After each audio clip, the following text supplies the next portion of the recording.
नमस्कार दोस्तों, learn पावनम संस्कृतम channel पर आपका स्वागत है। दोस्तों, आज हम अध्ययन करेंगे सत्री और सानच प्रत्यय का। सत्री और सानच प्रत्यय वर्तमान कालिक प्रत्यय होते हैं।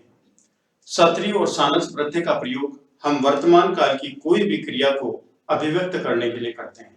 तो आइए साथियों, जानते हैं सत्री और सानच प्रत्यय। सत्री सानचाव प्रथमा समानाधिकरण, ये सत्री और सानच प्रत्यय का सूत्र है। सत्री और सानच प्रत्यय का विधान करने वाला कौन सा सूत्र है? तो हम बताएंगे सत्री सानचाव प्रथमा समानाधिकरण, ये सूत्र है। नंबर 1, सत्री और सानच प्रत्यय का विधान होता है। सत्री और सानच प्रत्यय का विधान होता है, किस सूत्र से होता है? सत्री सानचाव प्रथमा समानाधिकरण। सत्री सानचाव प्रथमा समानाधिकरणे, इस सूत्र से सत्री और सानच प्रत्यय का विधान होता है। और ये प्रश्न दूसरी तरह से पूछा जाए कि सत्री और सानच प्रत्यय का विधान करने वाला सूत्र कौन सा है, तो आप जवाब देंगे सत्री सानचाव प्रथमा समानाधिकरणे, ये सूत्र है। सत्री और सानच प्रत्यय का विधान करने वाला सूत्र है सत्री सानचाव प्रथमा समानाधिकरणे। और सत्री सानचाव प्रथमा समानाधिकरण किन प्रत्ययों का विधान करता है? तो हमारा उत्तर होगा सत्री और सानच प्रत्यय का विधान करता है। नंबर 2 देखिए, सत्री और सानच दोनों प्रत्यय वर्तमान कालिक कृदंत के अंतर्गत गिने जाते हैं। साथियों, जो प्रत्यय धातु के अंत में लगाए जाते हैं, क्रिया के अंत में प्रयुक्त होते हैं, उनको कृदंत प्रत्यय कहते हैं। और ये दोनों प्रत्यय वर्तमान कालिक कृदंत प्रत्यय हैं। आपसे पूछा जाए कि वर्तमान कालिक कृदंत प्रत्यय कौन से, तो आपका जवाब होगा कि सत्री और सानच प्रत्यय वर्तमान कालिक कृदंत प्रत्यय हैं।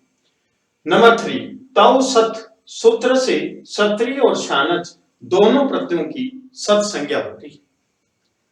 तौ सत सूत्र से सत्री और सानच दोनों प्रत्ययों की सत संज्ञा होती है। तो प्रश्न है कि सत संज्ञा किन दो प्रत्ययों की होती है, सत संज्ञा किस प्रत्यय की होती है? तो आपका उत्तर होगा सत्री और सानच दोनों प्रत्ययों की सत संज्ञा होती है। दूसरी तरह से प्रश्न पूछा जा सकता है कि सत संज्ञा किस सूत्र से होती है? तो सत संज्ञा साथियों तौ सत सूत्र से होती है। तौ सत सूत्र से होती है। तौ सत सूत्र से कौन सी संज्ञा होती है? तौ सत सूत्र से सत संज्ञा होती है। तौ सत सूत्र से सत संज्ञा होती है। सत संज्ञा किन प्रत्ययों की होती है? सत संज्ञा सत्री और सानच प्रत्ययों की होती है। नेक्स्ट, नंबर 4, लगातार कार्य का होना, इस अर्थ को बताने के लिए दोनों प्रत्ययों का प्रयोग होता है। लगातार कार्य का होना, जैसे वह पढ़ता हुआ खाता है, वह पढ़ता हुआ खाता है, वह दौड़ता हुआ बोलता है, वह खाता हुआ बोलता है। इस प्रकार का जो कार्य होता है वह लगातार कार्य के अंतर्गत गिना जाता है। तो लगातार कार्य का होना, इस अर्थ को बताने के लिए दोनों प्रत्ययों का प्रयोग होता है। इन प्रत्ययों का प्रयोग हुआ, हुई, हुए के अर्थ में भी किया जाता है। हुई समान इसका अर्थ है। ठीक है। सत्री प्रत्यय में अथ और सानच प्रत्यय में आन शेष रहता है। अथ शेष किसका होता है? तो हमारा उत्तर होगा अथ शेष सत्री प्रत्यय का होता है। आन शेष किसका होता है? आन शेष सानच प्रत्यय का होता है। सानच प्रत्यय का होता है। क्षत्रिय और सानच प्रत्यांत शब्दों के रूप तीनों लिंगों और सातों विभक्तियों में चलते हैं। क्षत्रिय और सानच प्रत्यांत, प्रत्यय अंत में हो जिसके, प्रत्यय अंत में हो जिसके, उसको बोलते हैं प्रत्यांत। और प्रत्यय तो साथियों अंत में ही प्रयुक्त किए जाते हैं। तो लिखा गया है कि क्षत्रिय और सानच प्रत्यांत शब्दों के रूप तीनों लिंगों और सातों विभक्तियों में चलते हैं। तीनों लिंग और सातों विभक्तियों में इनका प्रयोग होता है। नेक्स्ट, परस्मैपदी धातुओं से सत्री प्रत्यय होता है, आत्मनेपदी धातुओं से सानच प्रत्यय होता है तथा उभयपदी धातुओं से दोनों प्रत्ययों का विधान किया जाता है। उभयपदी धातु जैसे क्री धातु उभयपदी है, इससे हम सत्री प्रत्यय का भी प्रयोग करेंगे और सानच प्रत्यय का प्रयोग भी करेंगे। तो एक बार फिर, साथियों, क्षत्रि सानचाव प्रथमा समानाधिकरणे, इस सूत्र से क्षत्रि और सानच प्रत्यय दोनों का विधान होता है। क्षत्रि और सानच प्रत्यय दोनों का विधान किस सूत्र से होता है? तो हमारा उत्तर होगा कि क्षत्रि और सानच दोनों प्रत्ययों का विधान क्षत्रि सानचाव प्रथमा समानाधिकरणे सूत्र से होता है। क्षत्रि सानचाव प्रथमा समानाधिकरणे सूत्र किन प्रत्ययों की ओर संकेत करता है? हमारा उत्तर होगा क्षत्रि और सानच प्रत्यय की ओर संकेत करता है। क्षत्रि और सानच दोनों प्रत्यय वर्तमान कालिक कृदंत प्रत्यय होते हैं। तव सत सूत्र से क्षत्रि और सानच दोनों प्रत्ययों की सत संज्ञा होती है। दोनों प्रत्ययों की सत संज्ञा होती है किस सूत्र से? तव सत सूत्र से। सत संज्ञा किस सूत्र से होती है? तव सूत्र से। लगातार कार्य का होना, इस अर्थ को बताने के लिए, इस अर्थ को प्रकट करने के लिए दोनों प्रत्ययों का प्रयोग किया जाता है। आपसे पूछा जाए कि वर्तमान कालिक कृदंत प्रत्यय कौन से हैं, तो आप जवाब देंगे क्षत्रि और सानच प्रत्यय। क्षत्रि प्रत्यय में अथ और सानच प्रत्यय में आंशिक रहता है। क्षत्रि और सानच प्रत्यांश शब्दों के रूप तीनों लिंगों और सातों विभक्तियों में चलते हैं। परस्मैपदी धातुओं से क्षत्रि प्रत्यय, आत्मनेपदी धातुओं से सानच प्रत्यय और उभयपदी धातुओं से क्षत्रि और सानच दोनों प्रत्ययों का विधान किया जाता है।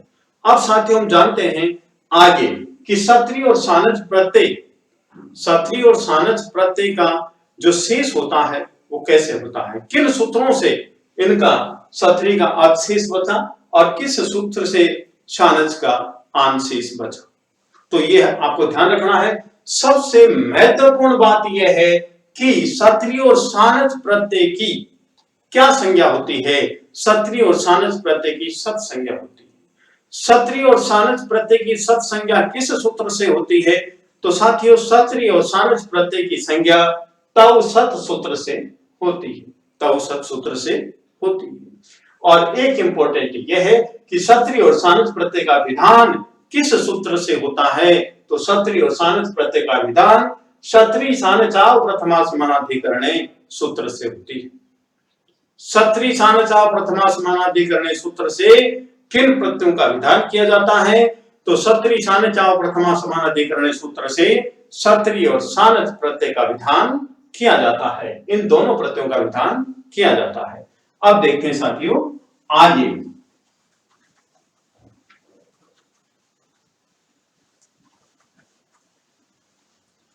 क्षत्रि प्रत्यय का किस सूत्र से हम अवशेष करते हैं ये जानेंगे। साथियों सुना होगा आपने या पढ़ा होगा लशक्व तद्धिति सूत्र, एक हलंत्यम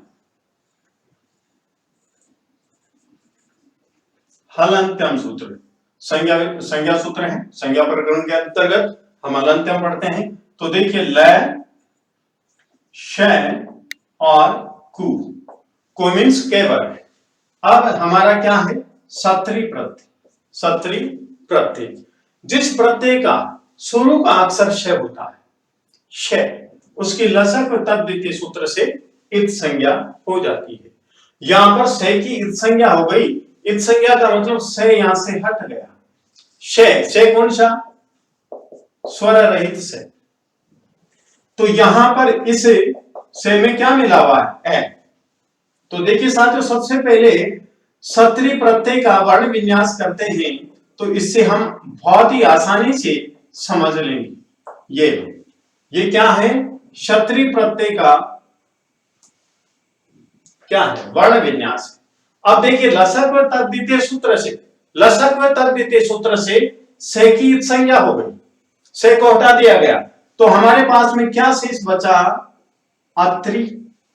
अत्रि। अब नेक्स्ट सूत्र क्या है? उपदेशे अजनुनासिक इत, ये सूत्र है। उपदेश अवस्थाओं में, उपदेश अवस्था में अच जो है अनुनासिक की इत संज्ञा हो जाती है। तो यहां पर जो री है इसकी इस सूत्र से इत संज्ञा हो जाएगी, इत संज्ञा हो जाएगी। तो साथियों यहां पर शेष क्या बचा? अथ। इस प्रकार से सत्री प्रत्यय का अथ शेष होता है। क्या शेष होता है साथियों? अथ शेष रहता है। अथ शेष कैसे रहा फिर दोबारा से देखेंगे। देखिए सत्री प्रत्यय है, सत्री प्रत्यय का मैंने वर्ण विन्यास किया, से धन ए धन तय धन री। ओके, लसक व तद्वितीय सूत्र से किसी भी प्रत्यय में पहले लय हो या से हो या कै वर्ग हो तो उसकी इत संज्ञा हो जाती है। यहां पर सत्री में शय वर्ण है, इसकी इत संज्ञा हो गई, तो शेष क्या बचा? अत्री। फिर जो री है उपदेश से अज अनुनासिक इत, उपदेश अवस्था में जो अनुनासिक अच होते हैं उनकी इत संज्ञा हो जाती है। यहां पर जो री है इस री की इस सूत्र से क्या हो गई? इत संज्ञा हो गई। तो हमारे पास में क्या बचा? अथ शेष बचा, अथ शेष बचा। इसलिए सत्री प्रत्यय का क्या शेष रहता है साथियों? अथ शेष रहता है, जो हमने अभी जाना है। नेक्स्ट जानिए शानच प्रत्यय। क्या शानच प्रत्यय जानेंगे हम? शानच, शानच प्रत्यय का भी वर्ण विन्यास करते हैं। तो देखिए शे धन आ धन ने धन ए और धन चे, ठीक है, धन चे।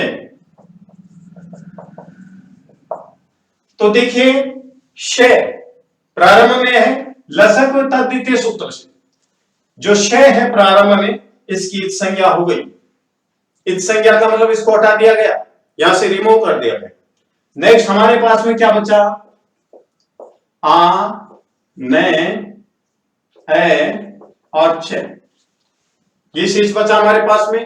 तो हलंत्यम सूत्र, हलंत्यम सूत्र से इस चे की इत संज्ञा हो गई। हलंत्यम जो अंत में हल होता है उसकी हलंत्यम सूत्र से इत संज्ञा हो जाती है।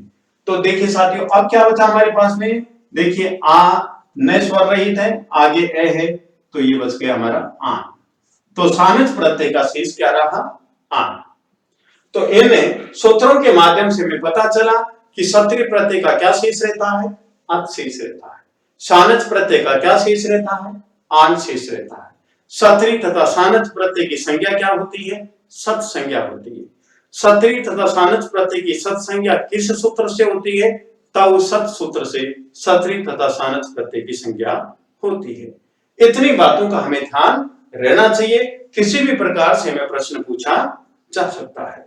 अब आगे देखिए सत्री और सानच प्रत्यय दोनों तीनों लिंगों में, सातों विभक्तियों में तथा तीनों वचनों में चलते हैं, तीनों वचनों में चलते हैं।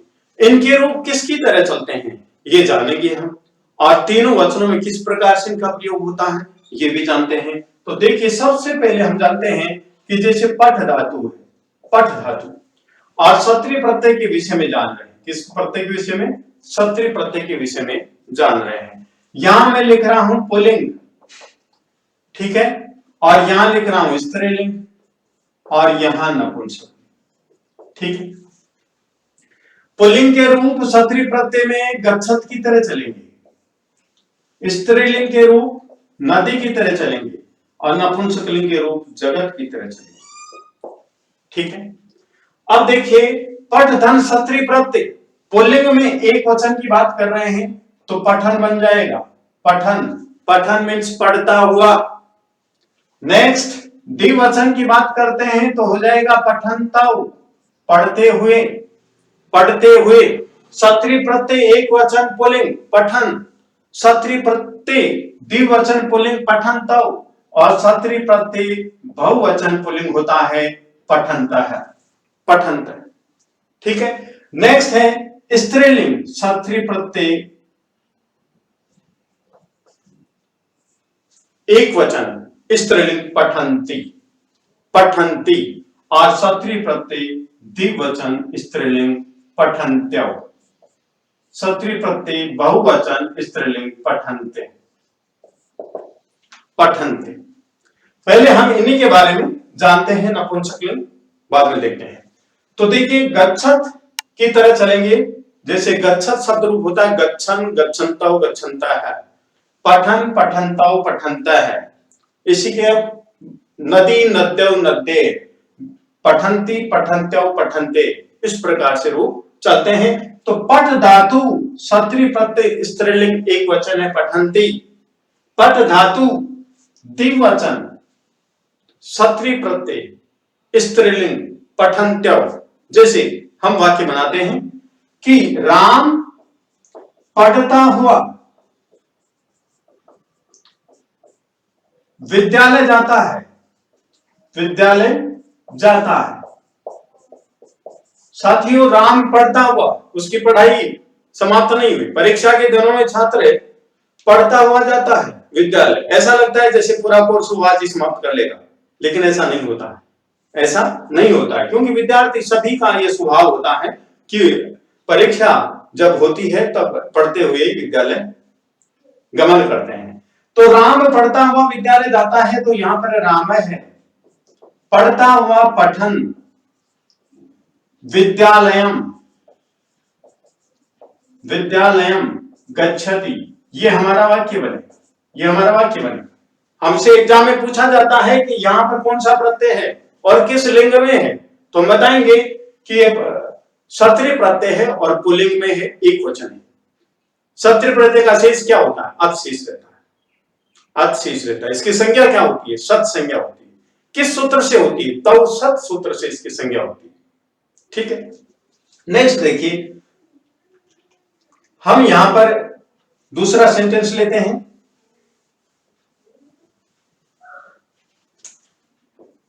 सीता पढ़ती हुई विद्यालय जाती, सीता पढ़ती हुई विद्यालय जाती, तो क्या लिखेंगे? सीता पठन्ति विद्यालयम गच्छति, सीता पढ़ती हुई विद्यालय जाती है। पठन्ति प्रथमा विभक्ति एक वचन, स्त्रीलिंग सत्री प्रत्यय एक वचन, पठ धातु धन सत्री प्रत्यय। ठीक है साथियों, इस प्रकार से हम स्त्रीलिंग में प्रयोग करते हैं। तो विद्वान साथियों, नेक्स्ट वीडियो में जानेंगे हम सत्री शानच प्रत्यय के तीनों लिंगों में उदाहरण के साथ अभ्यास करेंगे।